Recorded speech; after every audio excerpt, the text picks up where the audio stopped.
Ma 40 lett a basszi, ez bizony egy szép nap, de ő még mindig ugyanúgy fütyül egész álló nap. Gyapjas a frizurája, mint egy birkanyáj, ha lecsúszik a pálinka, hajnalig meg sem áll.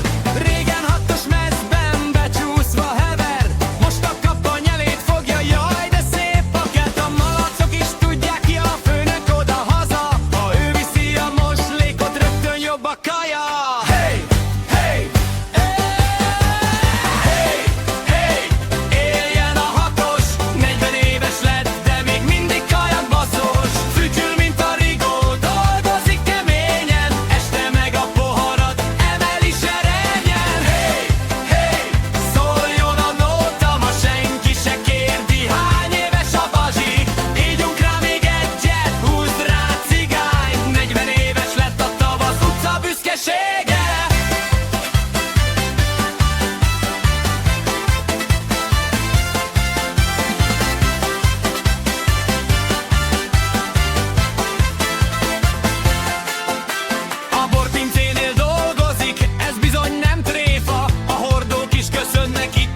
És nem a bandika, a bort is úgy kóstolja, mint egy nagy tudós, és 2 pohár után már minden vicsuda jó. Árvágyadban sose látta, ez a világ csodája. A Bruce Willis azóta várja, hogy egyszer rátalálna, de ő csak legint rá, majd egyszer megnézem, addig inkább kapálgat a kert végében szépen. Hey, hey, hey, hey, hey, éljen a hatos, 40 éves lett, de még mindig kajakbaszós. Fütyül, mint a rigó, dolgozik keményen, este meg a poharat emeli serényen. Hey, hey, szóljon a nóta, ma senki se kérdi, hány éves a bazsi. Ígyunk rá még egyet, húzd rá cigány, 40 éves lett a tavasz utca büszkesége. Malac kap a boros pince, fütyi egész nap szól. Ilyen ember ritkán akad, ezt mindenki jól tudja már. Boldog 40.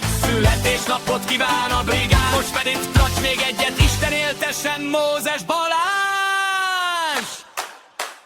Hey, hey, éljen a hatos, 40 éves lett,